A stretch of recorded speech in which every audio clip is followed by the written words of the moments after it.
은혜 받으실 하나님의 말씀은 요한복음 11장 23절부터 27절까지 우리 한 목소리로 있습니다. 예수께서 이르시되 내 오라비가 다시 살아나리라. 마르다가 이르되 마지막 날 부활 때에는 다시 살아날 줄을 내가 아나이다. 예수께서 이르시되 나는 부활이요 생명이니 나를 믿는 자는 죽어도 살겠고 무릇 살아서 나를 믿는 자는 영원히 죽지 아니하리니 이것을 내가 믿느냐. 이르되 주려 그려하여다. 주는 그리스도시요 세상에 오시는 하나님의 아들이신 줄 내가 믿나이다. 아멘. 할렐루야. 우리 한번 선포합시다. 우리 예수님 살아나셨습니다. 부활하셨습니다. 아멘. 할렐루야. 저는 오늘 본 말씀 요한복음 11장 23절로 27절 말씀을 가지고 예수 그리스도의 핵심은 무엇인가, 그러니까 예수 그리스도의 핵심에 대하여 오늘 은혜의 말씀을 나누기를 원합니다. 이 시간에 여러분들이 말씀을 들을 때에, 왜냐하면 오늘이 새롭게 출발하는 날이요, 예수님께서는 세상에는 모든 것들을 어저께 그저께 십자가에서 못 박혀버리고 못 박히시면서 내가 다 이뤘다고 그랬습니다. 그러니까 이 하나님과 우리 사이의 이간질하는 것들을 깨끗하게 소멸시켜버린 거예요. 깨끗하게 소멸시켜버렸어. 그리고 오늘 주님께서 부활하시면서 자, 이제부터는 거침없이 주님을 향하여 하나님께서 말씀하시고 예수님께서 우리에게 주신 영생의 나라를 위하여 거침없이 앞으로 나아가는 우리 모두가 되시기를 예수님의 이름으로 축복합니다. 성경에서 예수님에 대한 정확한 신앙 고백이 두 군데에 기록되어 있는 것을 보게 됩니다. 그 첫째는 마태복음 16장 16절의 제자들을 대표한 베드로의 고백입니다. 엄연히 따지면 이 고백을 하기 전에는 그의 이름을 바요나 시몬이라고 그랬어요. 그러니까 요한의 아들 시몬이요. 그러니까 이 시몬이 주는 그리스도시요 살아계신 하나님의 아들이시니다는 이 고백을 들으시고 내가 내게 이르노니 너는 베드로라고 그랬습니다. 사랑하는 성도 여러분, 오늘 여러분께서 하나님께서 여러분이 하나님 앞에 나올 때에 하나님께서 여러분에게 새 이름을 주셔서 그것이 뭐냐? 이제부터는 너희들은 성도니라. 할렐루야. 이제부터는 성도요. 우리는 성도면요, 성도로서의 삶을 다 살기 위하여 부단히 노력을 해야 되는데 그것이 내 힘으로는 안 돼요. 하나님께서 그것을 도와주셔야 돼. 그러면서 예수님께서 이 베드로라는 새 이름을 주시면서 뭐라고 그러냐? 내가 내게 이르노니 너는 베드로라. 내가 이 반석 위에 내 교회를 세우리니 음부의 권세가 이기지 못하리라 그랬어. 그러니까 주는 그리스도시요 살아계신 하나님의 아들이라고 하면서 그에게 새 이름을 주셨는데 그게 베드로야. 여러분, 예수 믿기 이전엔 여러분이 누구누구 아버지 그랬지만 이제부터는 성도 누구누구로 불려지시기를 예수님의 이름으로 축복합니다. 목사도 중요하지 않아요. 목사도 성도 아닌 사람이 너무나 많아. 장로도 마찬가지고 권사도 마찬가지고 집사도 마찬가지고 안수 집사도 마찬가지고 교회를 다니긴 다니는데 성도가 아닌 사람이 참 많아. 그가 진짜 성도라면은 세상 사람들로부터 존경받아야 되고 할렐루야 흔들리지 말아야 되고 이것이 성도요. 여기서는 이종거리도요 목사보다는 성도가 되기를 늘 갈망하고 있습니다. 그러니까 지금 예수님께서 베드로에게 새 이름을 주셔서 그 뜻이 뭐요? 반석이요.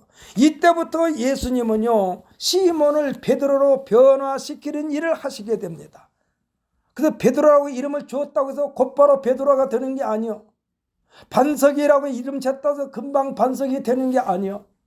사랑하는 성도 여러분, 제가 알고 있기로는 이 지하 막 몇 층으로 이렇게 지하 건물을 건축하지 않습니까? 그러면은요 위로 올라간 건물을 지탱하기 위하여 밑에 반석을 까는 거나 마찬가지죠. 기초공사를 합니다. 기초공사가 쉽게 됩니까? 건물을 완전히 그것을 받쳐들고 그것을 지탱해야 되는 그 기초공사가 쉽게 되냐고요. 지금 베드로는요 반석이라는 이름인데 이 반석으로 만드는 시간이 어마어마하게 많이 걸렸어. 그래서 이 반석으로 만드는 기간이 얼마나 걸리셨을까요?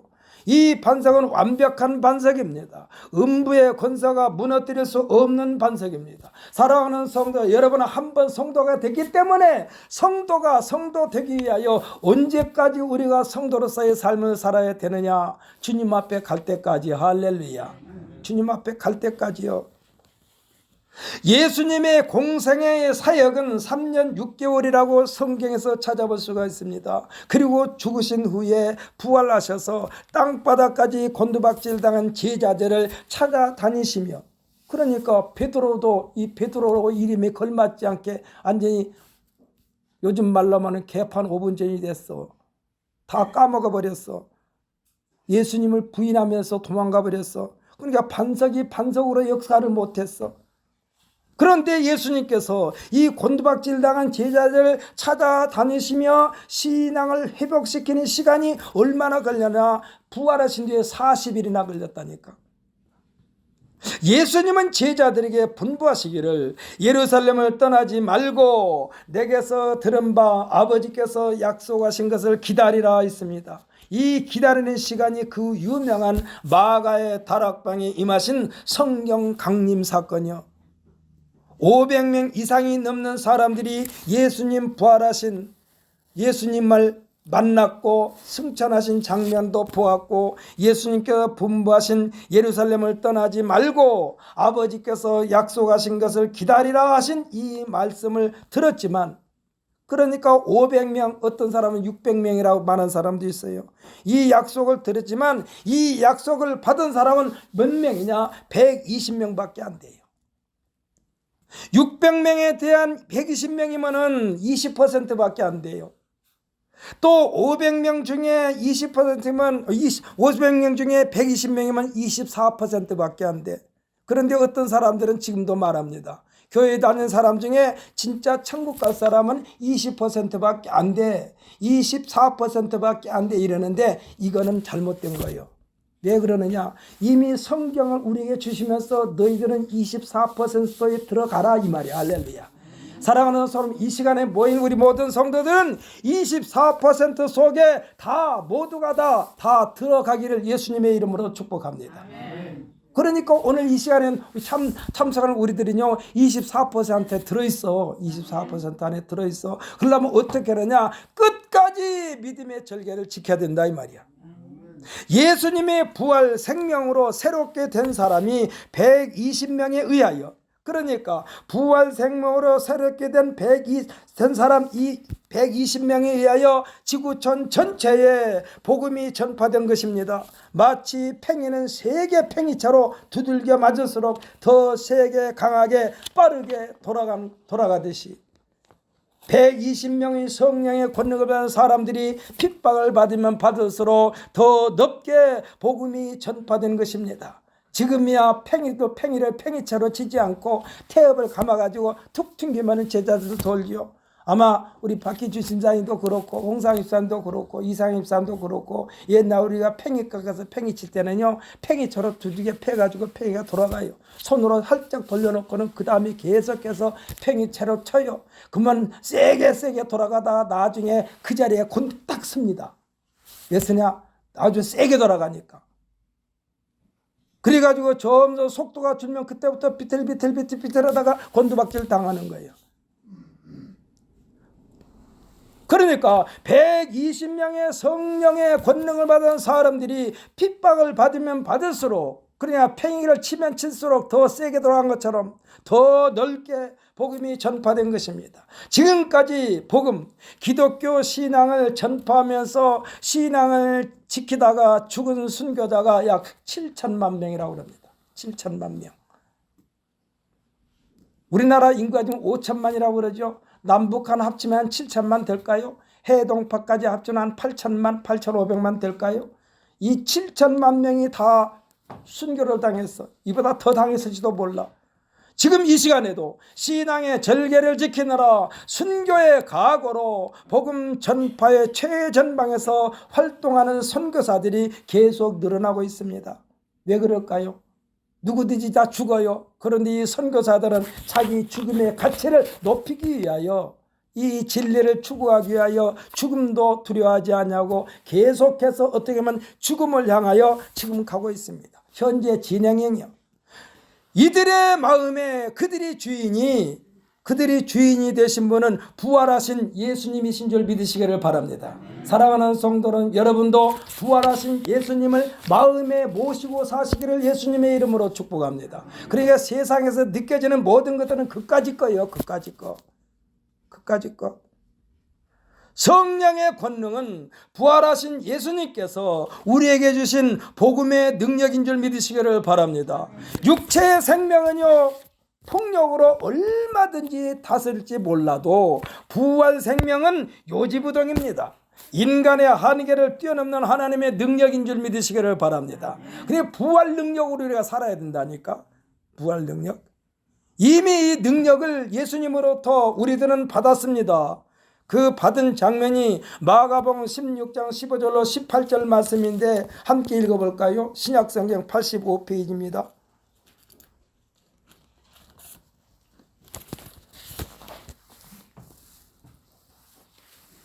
마가복음 16장 15절부터 18절까지.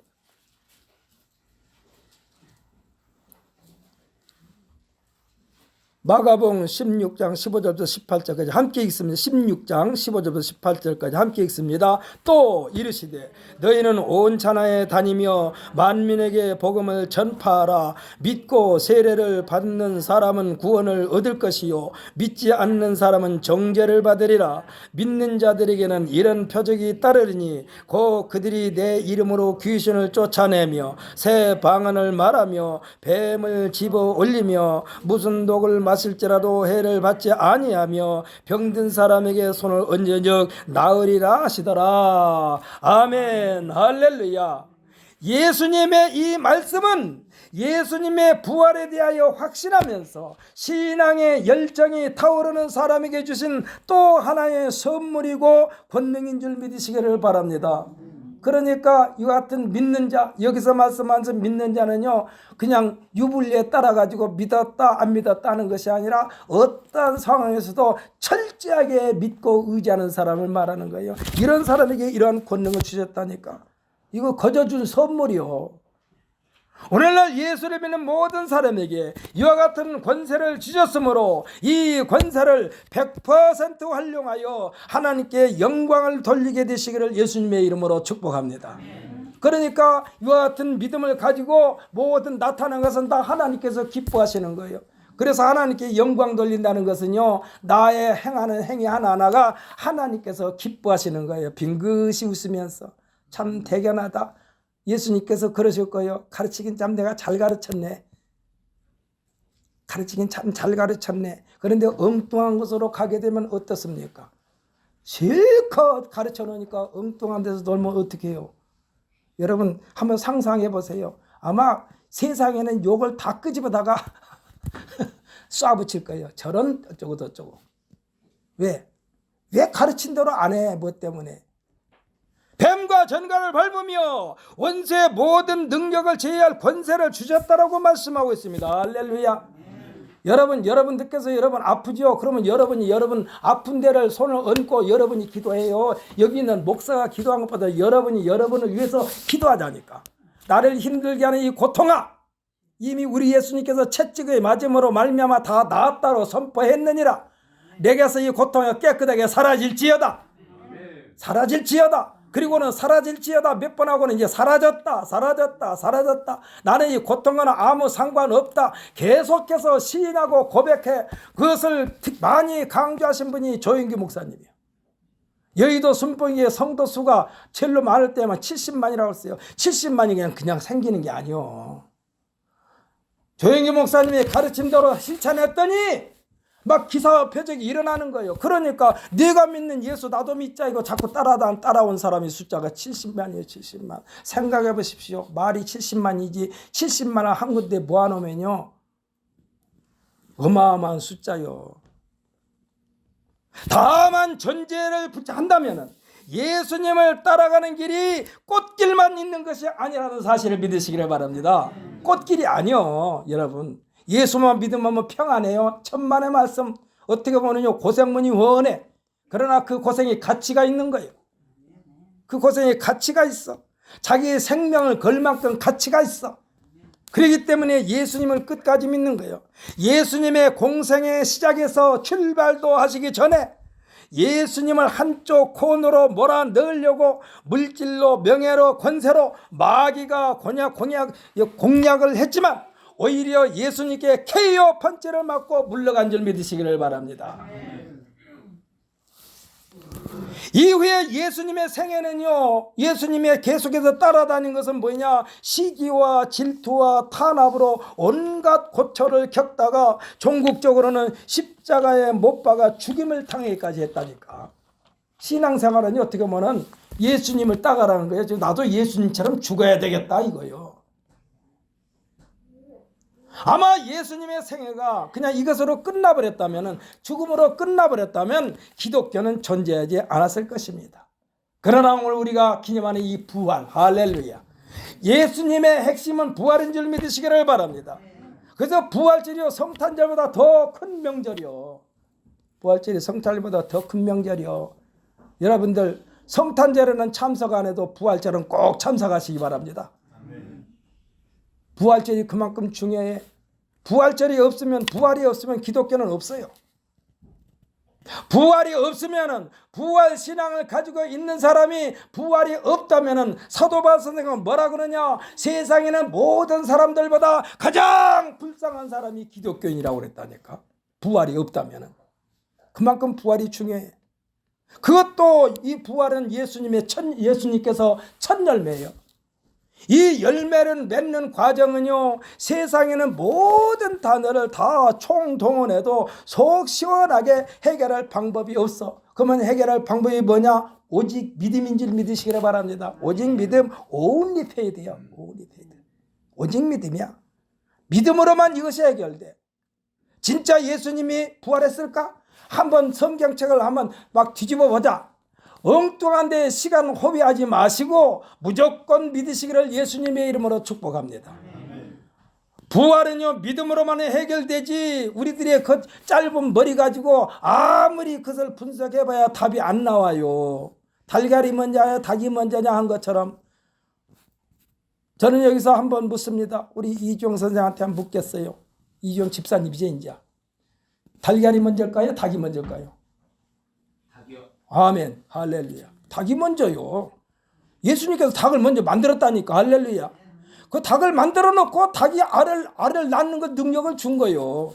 근데 사람들은, 이 생물학적으로 한 사람들은, 그러면 닭이 어디서 나왔을까? 알에서 나왔지. 알은 어디서 나왔을까? 닭이 났지. 그러면 알로 갔다 닭으로 갔다 계속해서 탁구처럼 핑퐁 하다가 끊지 않나. 그런데 닭이 먼저다라고 하면 문제가 해결되는 거예요. 할렐루야. 닭이 먼저요. 하나님께서 닭을 먼저 만들었다니까. 그러니까 이것을 믿는 거예요. only faith요. only faith. 오직 믿음. 예수님은 십자가 사건 전에 70명의 제자들에게 복음의 능력, 권세를 주시면서 파송하셨습니다. 누가복음 10장 19절에 보면 뭐라고 하느냐? 내가 너희에게 뱀과 전갈을 밟으며 원수의 모든 능력을 제할 권능을 주었으니 너희를 해칠 자가 결코 없으리라고 말씀하셨습니다. 할렐루야. 아멘. 사랑하는 성도는 부활 생명으로 거듭나면요, 앞으로 우리 행적은 그냥 눈에 보이는 것 가지고 벌벌 떨지 마. 죽으면 죽으리라고 앞으로 돌진하시기를 바랍니다. 죽으면 죽으리라고 돌진해요. 그냥 그것이 부활신앙이요. 부활신앙. 예수님의 가는 길이 평탄한 길이 아니었다니까. 시기와 질투와 오직 했으면 서기관과 바리새인들을 향하여 뭐라냐? 화 있을진저 서기관과 바리새인들이요.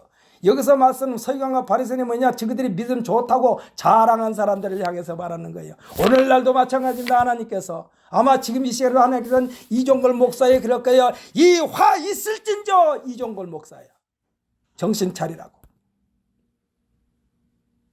화 있을진저 이종걸 목사야. 성경 읽을 때마다 저는 저한테 그렇게 해요. 종걸아, 정신 차려 이놈아.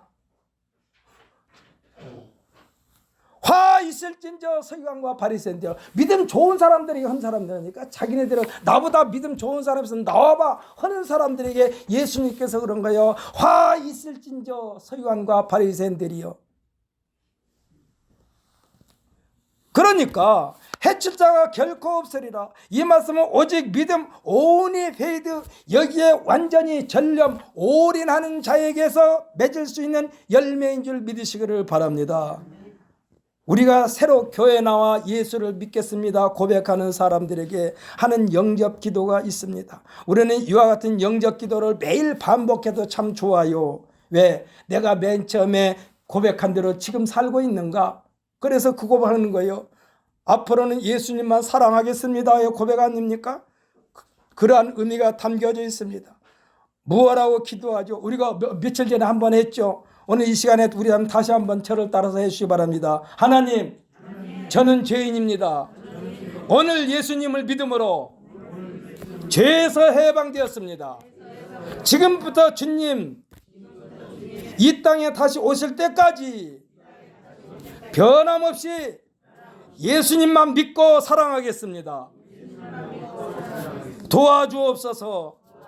감사합니다. 예수님의 이름으로 기도드립니다요. 할렐루야. 이것은 우리가 매일매일 해도 괜찮아요. 사랑하는 성도 여러분, 부부간에요 서로가 남편이 아내를 사랑하고 아내가 남편을 사랑하면은 결혼식을 하지 않습니까? 그러면 해마다 그때가 되면은 부부가 뭐를 합니까? 결혼 기념일을 해요.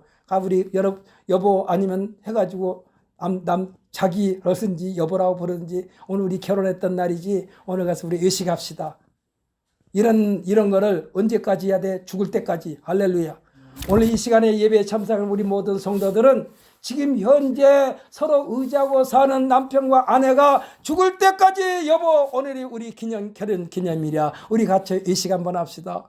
이런 날을 해마다 기념하시기를 예수님의 이름으로 축복합니다. 대답 안 하는 사람들은 나는 어떨지 몰라요. 그런 거 똑같아. 우리는 말은요 우리가 선포한 대로 되는 줄 믿으시기를 바랍니다. 아유 저 인간 꼴보기 싫어 그러지 말고 오늘 이 시간이 새롭게 출발하는 시간이니까 할렐루야. 지금 오늘 이 시간이 새롭게 출발하는 시간이요. 그러니까 오늘부터 이제부터는 우리는 아까 말씀드렸죠. 하나님 저는 죄인입니다. 오늘 예수님을 믿음으로 여기서 부활하신 예수님을 믿음으로 모든 죄에서 해방되었습니다. 지금부터 주님이 이 땅에 오실 때까지 변함없이 예수님만 믿고 사랑하겠습니다. 그런데 나 혼자는 안 되니까 도와주옵소서 하는 거예요. 도와주옵소서. 사랑하는 아내에게 사랑하는 남편에게 이 같은 똑같은 고백이 그러면서 남편에게 말하고 아내에게 말하고 여보 도와줘. 나 끝까지 당신만 사랑할 거야. 그래 당신도 나 도와줘. 나도 당신 끝까지 사랑할 거야. 우리 해마다 결혼 기념일 가집시다. 언제까지? 죽을 때까지. 할렐루야. 그러니까 이 영접 기도는요 예수장에서 많은 축하객과 주례자 앞에서 신랑 신부가 100년 가약을 맺으면서 고백한 사랑의 계약서와 같습니다. 요한복음 1장 12절에서는 누구든지 예수님을 믿는 자들에게 약속하시고 선포하고 있습니다. 뭐라고 그러냐? 영접하는 자, 그 이름을 믿는 자들에게는 하나님의 자녀가 되는 권세를 주셨으니 라고 했어요. 할렐루야. 여러분 하나님으로부터 하나님 자녀가 되는 권세를 받았으니까 그 권세를 땅에 내려놓지 말고 끝까지 활용하시기를 예수님의 이름으로 축복합니다. 이 권세를 땅에 내려놓으니까 문제가 가끔 발생해요. 얼마 전인가 술 먹고 운전한 사람을 붙잡았는데 그 사람이 경찰이요. 경찰이 술 먹고 운전하다가 걸렸어. 아니 자기가 음주단속하는 사람이 왜 술을 먹고 운전을 하냐고. 자기에게 권세를 줬잖아요. 음주운전 단속하라고 권세를 줬잖아요. 그런데 자기가 준 권세를 땅바닥에 내려놔 버렸어. 그러니까 자기가 음주운전도 걸렸어.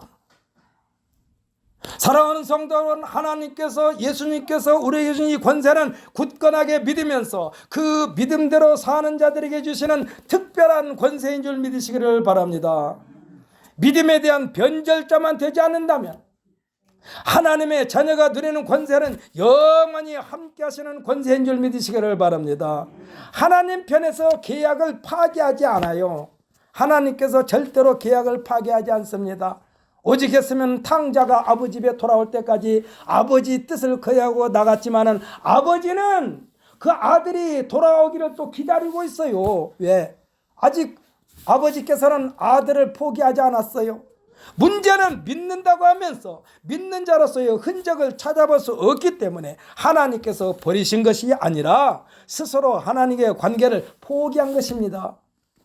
폐영무도하고 사람에게를 포기하지 않는 한 어떠한 위협이 있다 해도 부모를 부인하고 자식을 부인한 사람은 없어요. 언제나 마음의 고향이 되는 것이 부모이고 나의 울타리가 되어주신 분이 부모이기 때문에 가끔 어머니 아버지와 말다툼도 있지만 어떠한 일이 있더라도 자기 부모를 거역하지 않습니다. 부인하지 않습니다. 장래에 대한 소망이 또한 자식이고 든든한 버팀목이며 보호자가 자식들입니다. 그렇기 때문에 자식을 자식이 아니라고 부인하지 않습니다. 예수님을 믿는 믿음은 예수님께서 세상에 오신 그 목적을 믿는 것입니다. 영생을 주려고 오신 것입니다. 이 영생은 부활이라는 절차를 통과한 사람에게만 주는 특별한 선물이요. 예수님의 핵심은 부활입니다. 믿으십니까? 아멘. 다시 한번 묻습니다. 예수님의 핵심은 부활입니다. 할렐루야. 이것으로 우리 마음을 꽉 채우면 돼요. 예수님을 믿는다면서 부활에 대하여 고개를 갸우뚱한다면 그는 믿는 것이 아닙니다. 의심 없는 믿음, 확신에 찬 믿음을 생활화하는 데 꼭 필요한 분이 성령님이시여. 그래서 우리 성령님한테 우리가 도와달라고 그런 거예요. 초대교회 사도들이 물불을 가리지 않고 용맹스러운 사역의 현장은 역동적인 성령의 권능이 임했기 때문에 그렇습니다. 오늘 말씀의 본문으로 삼은 요한복음 11장 23절로 27절의 내용에는 생명을 살리시는 예수님을 통하여 그냥 죽은 자를 살리는 것으로 끝나는 것이 아니라 예수님께서 부활이라는 그 진리를 실감나게 하시려고 무덤에 있은 지 이미 나흘이나 지났기에 소생과는 동떨어진 벌써 냄새가 나서 진동한 상태였는데 여기에서 우리가 주의할 점은 나사로의 살아난 역사는 부활이 아닙니다. 나사로가 부활한 건 아니에요. 생명의 주인이 예수님이심을 나타내기 위함이며 이 일로 말미암아 예수를 믿고 구원받게 하시려는 비밀이 숨겨져 있었던 것입니다. 예수님은 나사로만 살리신 것이 아니요 회당장 야이로의 딸도 살리셨습니다. 나인성 과부의 아들도 살리셨습니다. 이들은 하나같이 죽은 생명을 마치 잠자는 사람을 깨우듯이 살리신 거예요. 그래서 예수님은요 생명이 죽었다고 해도 예수님 쪽에서 생각할 때는 죽은 게 아니에요. 그냥 잠자는 거예요. 아무 때라도 예수님께서 마음만 먹으면 깨울 수 있는 능력이 예수님께 있다는 사실을 믿으시기를 바랍니다. 우리가 읽지는 않았습니다만 요한복음 11장 11절이면 뭐라고 그러냐, 우리 친구 나사로가 잠들었도다 그러나 내가 깨우러 가노라 그랬어. 죽었다는 소식을 듣고 지금 예수님이 나사로 그동안에 친밀하게 지냈던 나사로에게 갑니다. 그러면서 말하기를 우리 친구 나사로가 잠들었도다 그러나 내가 깨우려 가노라.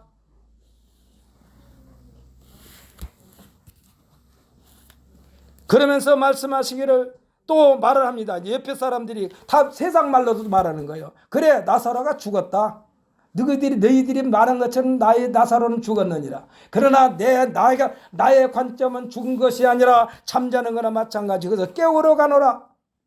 내가 거기 있지 아니한 것을 너희를 위하여 기뻐하노니 이는 너희로 믿게 하려 함이라 했습니다. 너희로 믿게 하려 함이라. 사랑하는 성도 여러분, 나사로를 살리신 것은 그 옆에 있는 사람들을 믿게 하려고, 누구를 믿게 하려고? 예수님을 믿게 하려고 살리신 거예요. 부활은 아니요.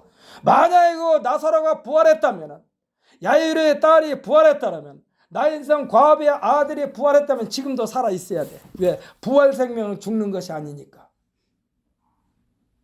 그래서 우리가 예수 그리스도 안에서 우리 예수님 재림하실 때 우리가 다 부활하지 않습니까? 먼저 부활은 누구를 먼저 부활시키느냐? 예수를 잘 믿고 끝까지 믿음의 절개를 지키다가 죽은 사람을 먼저 부활시키고, 할렐루야. 그 다음에 우리를 또 변화시켜서 부활체로 만드신다고 그랬어.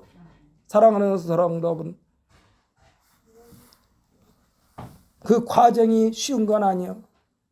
예수님은 분명히 예수님 자신에 대하여 생명이라고 그랬습니다. 부활이라고 그랬습니다. 그러면서 그 중심에 나를 믿는 자는 이라 말씀하셔요. 나를 믿는 자는, 이게 중요해요. 나를 믿는 자는. 그러니까 생명도 부활도 예수님을 믿는 자의 몫이라는 사실을 믿으시기를 바랍니다. 여러분, 부활을요 믿지 않는 사람에게는 부활과는 아무 상관이 없어. 결국은 뭡니까? 이것을 내가 믿느냐고 또 묻습니다. 지금 마르다와 마리아는요 오라비 나사로를 장사한 지 나흘이나 됐고 그랬어. 그러니까 나흘이나 됐고 하는 거 보면은 이미 죽은 뒤에 장사 절차를 밟는 게 또 2, 3일 걸려요. 3, 4일 걸려요. 그 다음에 이 장사한 지 나흘이나 했다고 하니까 죽은 지는 거의 일주일 가까이 된 거예요. 그러니까 썩은 냄새가 나지.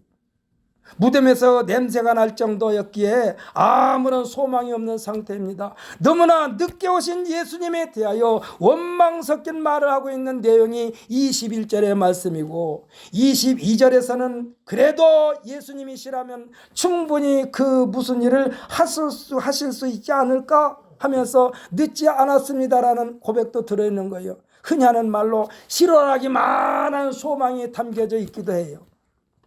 예수님은 제자들에게 말씀하십니다. 너희에게 겨자씨 하나일 만한 믿음만 있어도 이 산을 명하여 여기서 저기로 옮겨지라면 옮겨질 것이요 라고 했습니다. 사랑하는 성도 여러분, 이 한 시간에 여러분에게 겨자씨만한 믿음이 있습니까? 그 생명을 바라보시면서 명령하시기를 예수님의 이름으로 축복합니다. 작은 씨지만은 그 안에 생명이 있느냐 생명이 없느냐요. 여러분, 씨 중에 가장 큰 씨가 어떤 것인가는 모르는데 포도처럼 그게 큰 열매가 있는가 하면은 겨자씨처럼 눈에 보이지 않는 열매도 있어요. 근데 겨자씨만한 믿음만 있어도 이 산을 명하여 저기로 옮겨지라 하면은 옮겨질 것이요. 그래서 이거 누가 하는 말이요? 예수님께서 하신 말이요. 사랑하는 성도 여러분, 여러분 육체를 괴롭힌 것이 있습니까? 여러분에게 겨자씨만한 믿음만 있다면은 이 한 시간에 명령하시기를 예수님의 이름으로 축복합니다. 내 육체를 괴롭히는 이 악한 원수 마귀 사탄 질병아, 내가 나사렛 예수의 이름으로 명하느니 내게서 깨끗하게 소멸받을지어다 하고 명령하시기를 바랍니다. 이는요 믿음의 끈을 놓지 말라는 말씀이요, 살아있는 말씀 믿음입니다. 생명력이 있는 믿음입니다. 우리들이 하나님 앞에 간절히 기도하는 것도 적은 믿음, 작은 믿음이지만 폭발력 있는 하나님의 능력을 하나님께서 친히 나타내 보이시기 때문에 우리들이 기도를 하는 거예요. 여러분, 혹시 이 시간에 졸립습니까? 아니요, 1년에 한 번씩에는 귀중한 시간이요. 부활절이 매일매일 있는 건 아니지만 물론 우리들의 신앙은 매일매일 부활 신앙을 소유해야 돼요. 근데 부활절 행사는 오늘 하루야. 그렇기 때문에 오늘 주신 이 생명의 말씀을 마음판에 간직하시면서 일생 동안 흔들리지 않고 요동치는 반석과 같은 믿음의 소유자가 되시기를 예수님의 이름으로 축복합니다. 그러니까 이 골리앗 장군은 어떤 사람입니까? 등치가 큰 골리앗 장군, 다윗의 골리앗 장군에 비하면 어린아이 취급을 받았어요. 그런데 이 골리앗 장군, 그것도 다윗이 아니라 다윗의 믿음이 가득 채워진 작은 돌멩이 하나로 이 골리앗 장군은 나뒹굴어지고 말았습니다. 그러니까 겨자씨 믿음이요. 골리앗 장군 구척장신이라고 그랬어요. 구척장신이면 몇 센치입니까? 우리가 1척을 30cm로 잡았을 때 3, 9, 27, 2.7m에 2.7m. 아마 우리 성전에 들어오면 천정이 머리가 닿지 않을까 할 정도로 이와 같은 어마어마하게 그 덩치 큰 골리앗 장군을 다윗의 믿음이 가득 채워진 작은 돌멩이 맷돌 하나로 말미암아 완전히 골리앗 장군이 땅바닥에 나뒹굴어졌다니까. 어떻게 썩은 통나무가 넘어지듯이. 여러분 안에 지금 나는 예수님 믿습니다.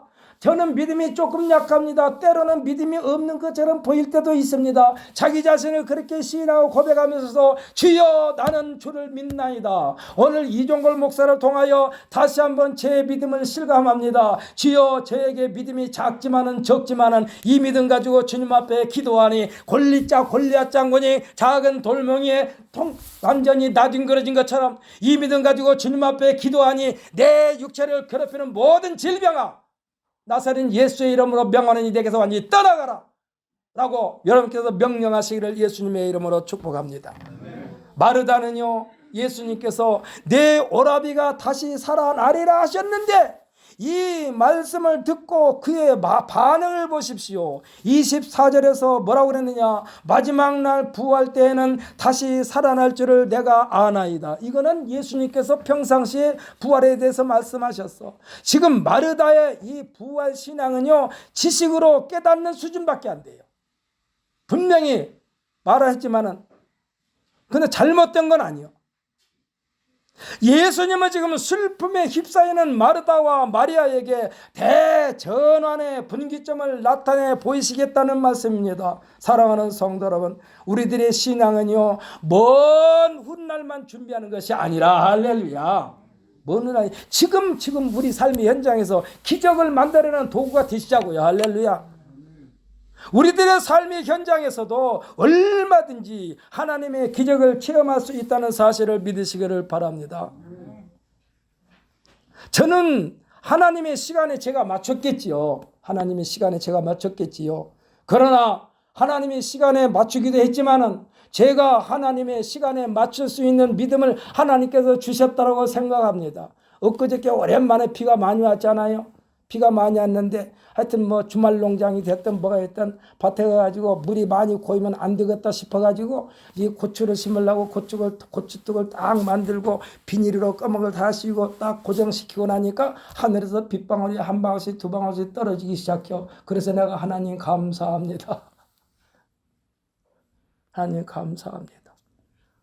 고추 심을 수 있는 뚝을 하나 둘 셋 넷 다섯 여섯 일곱 개 만들었나?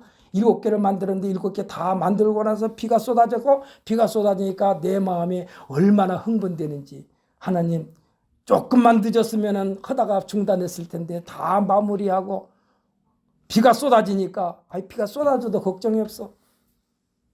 사랑하는 성도 여러분, 하나님은 우리들의 모든 것을 보고 계시고 듣고 계시고 알고 계시는 줄 믿으시기를 바랍니다. 그래서 하나님의 시간에다 나를 맞추는 거예요. 그래서 우리들의 삶의 현장에서는 얼마든지 하나님의 기적을 체험할 수 있다는 사실을 늘 시인하고 고백하면서 사시기를 예수님의 이름으로 축복합니다. 왜냐하면 예수님의 기적 현장은요 거의 다 예수님을 믿게 하는 데 포커스가 맞춰져 있어요. 오늘날 우리들이 예수를 믿고 구원을 받았으면 이제는 실제 생활 속에서 그 구원의 증인이 되어야만 합니다. 예수님은 분명히 말씀하셨어요. 뭐라고 해서 내 오라비가 다시 살아나리라 했는데 실컷 지금 예수님께서 살리겠다고 말씀하시면서 무덤까지 가셨습니다. 무덤까지 가셔가지고 지금 마르다와 마리아에게 말합니다. 돌을 옮겨 놓으라. 그러니까 무덤 앞에 지금 돌로 딱 막아놨는데 이 돌을 옮겨 놓으라 했으면 곧바로 믿음으로 돌을 옮겨 놓으면 되는데 마르다가 여기에 찬물을 끼얹습니다. 뭐라고 그러느냐? 주여, 죽은 지가 나흘이 되었음에 벌써 냄새가 나나이다. 실컷 살리겠다고 말하니까 예수님의 말씀을 거역하는 것이나 마찬가지.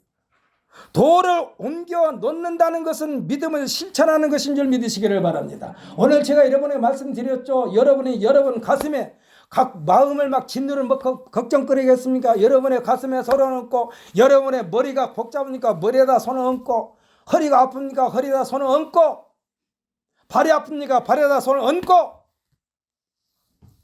기도하라니까. 이것이 믿음이요. 실컷 설교 시간에 그렇게 해놓으니까 아이고 그런다고 낫겠어?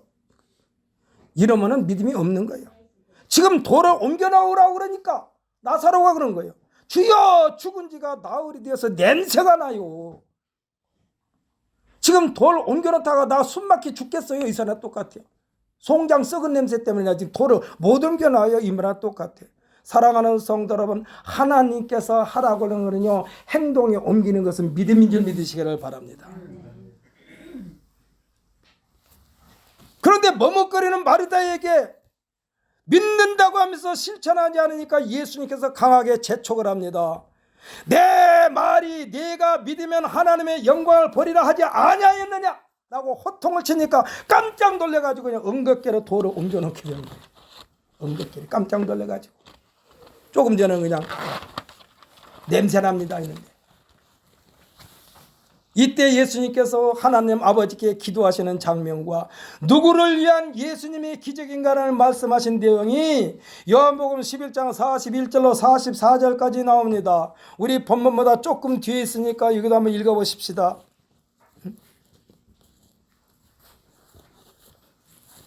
11장 41절부터 44절까지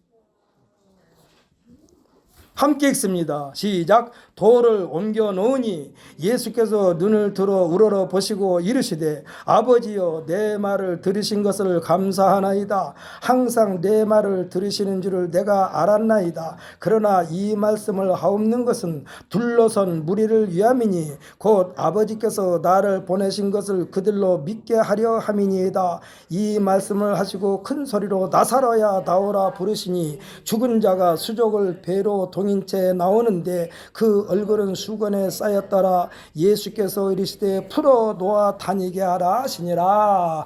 아멘. 할렐루야. 지금 예수님께서는 42절에서 마르다와 마리아를 위함이라고 말씀하지 않으시고 둘러선 무리를 위함이니 했습니다. 이 일로 인하여 마르다와 마리아를 위로왔던 유대인들이 예수님을 믿게 됐다라고 45절에 기록된 것을 보게 됩니다. 사랑하는 성도 여러분, 우리가 예수 믿고 우리가 예수님 앞에 기도했을 때 기적이 일어나는 것은 우리의 믿음을 아주 자신감 넘치게 할 뿐만 아니라 옆에서 보는 사람들로 하여금 그들도 나를 보고 예수 믿게 하시려고 우리에게 그러한 권능을 주신 줄 믿으시기를 바랍니다. 부활절의 참 의미는 모든 사람들이 예수 그리스도가 하나님의 아들임을 믿고, 할렐루야, 하나님의 실체임을 받아들임으로써 온 인류가 구원함을 받게 하는데 그 목적이 있음을 명심하시기를 바랍니다. 오늘 본문에는 아나이다, 믿나이다, 그러하옵니다 라는 말이 반복해서 나옵니다만 실천하는 것이 부족하여 책망받는 장면도 있잖아요. 실천하지 않으면요 어떤 결과도 기대할 수가 없습니다. 여러분, 나 같은 믿음, 아니요 나 같은 믿음이지만 성령께서 함께 하시면 하신다니까. 할렐루야. 우리가 흔히 하는 말로 막 막무가내식으로 하는 사람이 뭐라고 말합니까? 아이 저 사람은 똥배짱이야 완전히. 사랑하는 성도, 믿음은 똥배짱으로 하는 거예요. 똥배짱으로. 그러므로 우리는 어떠한 결과를 기대할 수가 없어요. 실천하지 않으면. 사실을 하나님께 성경에서 말씀한 사실을 믿고 그대로 실천함으로써 우리 생활 환경 속에서 날마다 하나님의 기적을 체험하게 되는 부활절의 주인공이 되시기를 예수님의 이름으로 축복합니다.